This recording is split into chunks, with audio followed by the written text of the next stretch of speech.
வணக்கம். நான் உங்கள் ஜெயா.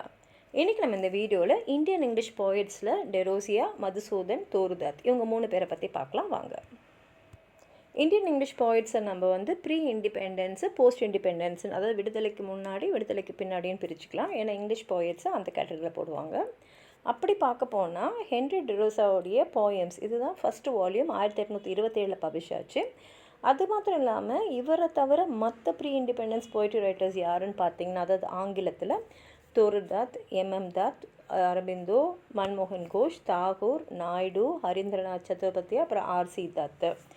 இண்டிபெண்டன்ஸுக்கு அப்புறம் இருந்த பிரபலமான எழுத்தாளர்கள் போயட்ஸ் கவிஞர்கள் யாருன்னா Nissim Ezekiel, P Lal, Dom Moraes, KM Daruwalla, Jayanta Mahapatra, AK Ramanujan, AK Mehrotra, Kamala Das, R Parthasarathy, Keshav Malik, Arun Kolatkar, Dilip Chitre, Pritish Nandy, Gauri Deshpande, Adil Jussawalla, Shiv K Kumar, Gieve Patel இவங்களெல்லாம் சொல்லலாம். இதில் ஹென்ரி லூயிஸ் விவியன் டெரோசாவை பற்றி பார்க்கும்போது அவர் 2 வால்யூம்ஸ் ஆஃப் போய்ட்ரி பப்ளிஷ் பண்ணியிருக்காரு. அதாவது போயம்ஸ், அதுக்கப்புறம் Fakeer of Jungheera, metrical tale and other poems.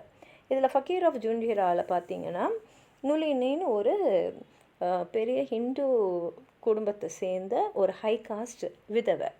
இவங்களை அந்த கணவர் இறந்தவுடனே அந்த நெருப்பில் சத்தின்னு சொல்லுவோம் இல்லையா, நெருப்பில் தள்ளி அவங்களும் உயிர் துறக்கணுன்ற கட்டாயம் இருக்கும்போது ஒரு இளமையான ஒரு திருடர், அவர் திருடருக்கெல்லாம் கூட்டத்தலைவன், கொள்ளக்கூட்ட தலைவன் வச்சுங்களேன், அவர் காப்பாற்றிட்டுன்னு போயிடுறாரு. அவர் இவங்க மேலே காதல் படுறாரு. அவங்களுக்கும் இவர் மேலே காதல் வந்துடுது. ஆனால் அவங்க சொந்தக்காரங்களாம் இல்லை, இந்த காஸ்டெல்லாம் முக்கியம் இல்லையா, ப்ளஸ் அவங்க ஒரு விதவை. அதனால் எப்படியாவது அவங்கள திருப்பி நம்ம அழைச்சின்னு அந்த ஈம சடங்கு செஞ்சுனோடத்தில் இருக்காங்க. இதில் ஒரு சண்டை வருது. அந்த சண்டையில் இந்த காதலர் கொல்லப்படுறாரு. இறப்பில் 2 பேரும் மனமுடிஞ்ச நுலினியும் சேர்ந்துட்டு அவங்களோடு சேர்ந்துற மாதிரி தான். அதாவது உயிரை விடுறாங்க, ஆனால் காதலுக்காக இங்கே உயிரை விடுறாங்க. அந்த மாதிரி தான் இது அமைஞ்சிருக்கு. அவரோட மற்ற போயம்ஸ்ன்னு பார்த்தீங்கன்னா to India my native land, the harp of India and to the peoples of Hindu college எல்லாத்துலேயுமே நாட்டுப்பற்று தான் அவர் வெளிப்படுத்தியிருக்காரு. அடுத்து நம்ம பார்க்க போகிறது மைக்கேல் மதுசூதன் தத். இவரை பெங்காலி சானட்டோட தந்தைன்னே சொல்கிறோம். இவர் 2 லாங் போயம்ஸ் இங்கிலீஷில் எழுதியிருக்காரு, த கேப்டிவ் லேடிஸு. இதில் ராஜ்புட் அரசரான பிருத்விராஜ் கனூஜ் ராஜாவோட பொண்ணை தூக்கிட்டு வந்துடுறாரு. ஏன்னா அவர் மேலே ஒரு காதல் வருது. அதனால அந்த முஸ்லீம் இன்வேடர் அவர் மேலே போர் தொடுக்கிறாரு. அவர் கடைசியில் இறந்துடுற மாதிரி, அந்த ராணியோடு சேர்ந்து இறந்துற மாதிரி கதை இருக்குது.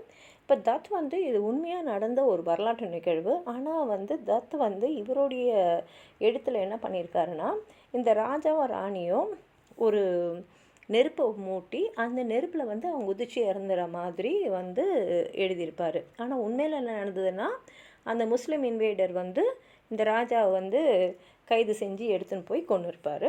அதே மாதிரி in visions of the Bastille Milton blank verse மாதிரி இதில் கிறிஸ்டின் தீம் எப்படி மனுஷன் டெம்ட் ஆனா, அப்புறம் ஃபால், அதாவது கடவுள் அவங்கள பேரடைஸ்லாம் தேர்த்தி விட்டுறாரு, அதை அவர் அதில் ஹேண்டில் பண்ணியிருப்பார். அப்புறம் இந்தியன் இங்கிலீஷ் போய்ட்ரி 1857 1950 வரைக்கும் பார்த்தீங்கன்னா முதல்ல நம்ம தோருதத்தை பார்க்கலாம். இவங்க ஆங்கிலத்திலும் ஃப்ரெஞ்சு மொழியிலையும் எழுதியிருக்காங்க. ஆரம்ப காலத்தில் பார்த்திங்கன்னா நிறைய மொழிபெயர்ப்புகளை அவங்க செஞ்சுருக்காங்க, நிறைய லிட்ரரி டிஸ்கஷன் செஞ்சுருக்காங்க. இவங்க ஷீஃப் கிளீன் இன் ஃப்ரெஞ்ச் ஃபீல்ட்ஸ்னு ஃப்ரெஞ்ச் போயம்ஸை அவங்க இங்கிலீஷில் ட்ரான்ஸ்லேட் பண்ணியிருக்காங்க. அதில் 8 போயம்ஸ் ட்ரான்ஸ்லேட் பண்ணது அவங்களுடைய அக்காவான ஆரு தான். இவங்க இறந்துட்ட அப்புறம் தான் அவங்க அப்பா என்ன பண்ணியிருக்காரு, இவங்க பப்ளிஷ் பண்ணாமல் விட்டு போன Le Journal de Mademoiselle d'Arvers இதை தான் ஒரு இந்தியன் ரைட்டர் எழுதின ஃபஸ்ட்டு ஃப்ரெஞ்சு நாவல்னு இது வரைக்கும் கருத்தில் இருக்குது. அப்புறம் Bianca or the young Spanish maiden இதை ஒரு இந்தியன் விமன் ரைட்டர் எழுதின முதல் இங்கிலீஷ் நாவல்னு ஒரு கருத்தில் இருக்குது. அது இல்லாமல் முடிவு பெறாமல் இருந்த ஒரிஜினல் போயம்ஸ் ஆங்கிலத்தில் ஏன்ஷியன்ட் பேலட்ஸ் இந்த லெஜெண்ட்ஸ் ஆஃப் ஹிந்துஸ்தான் இதையெல்லாம் அவங்க அப்பா பார்த்த உடனே சரி இது எப்படியாவது நம்ம பப்ளிஷ் பண்ணிடணும்னு சொல்லிட்டு பியங்காவை கல்கட்டாஸ் பெங்கால் மேகசின்லையும் லீ ஜேர்னலில் டீடர் ஆஃப் பாரிஸ்லையும் ஏன்ஷியன்ட் பேலட்ஸை கேகன் பாலோடையும் சேர்ந்து அவர் பப்ளிஷ் பண்ணார். கோஸ் மெமோஸ் ஃபார் ஏன்ஷியன்ட் பேலட்ஸில் இன்ட்ரோடக்டரி எழுதியிருக்காரு. பிருத்விந்திரா முகர்ஜி அவங்களுடைய நாவலான லீ பெங்காலை பெங்காலியில் ட்ரான்ஸ்லேட் பண்ணியிருக்காங்க. அதுவும் ஒரு சீரியலாக பாஸ்மதியில் அவங்க வெளியிட்டிருக்காங்க. இதில் the ballads, the ancient ballads and legends of ஹிந்துஸும் last and most matured of அக்கவுண்டிங்ஸ்ன்னு ஏற்றுக்கொள்ளப்பட்டிருக்கு. உங்களுக்கும் வந்து எதாவது சொல்லணும்னு நினச்சிங்கன்னா கீழே இருக்கிற கமெண்ட் பாக்ஸில் எழுதுங்க. இந்த வீடியோவை லைக் பண்ணுங்கள், உங்கள் ஃப்ரெண்ட்ஸோடு ஷேர் பண்ணுங்கள். சப்ஸ்கிரைப் பண்ணாதவங்களாம் ப்ளீஸ் சப்ஸ்கிரைப் பண்ணி சப்போர்ட் பண்ணுங்கள். நன்றி.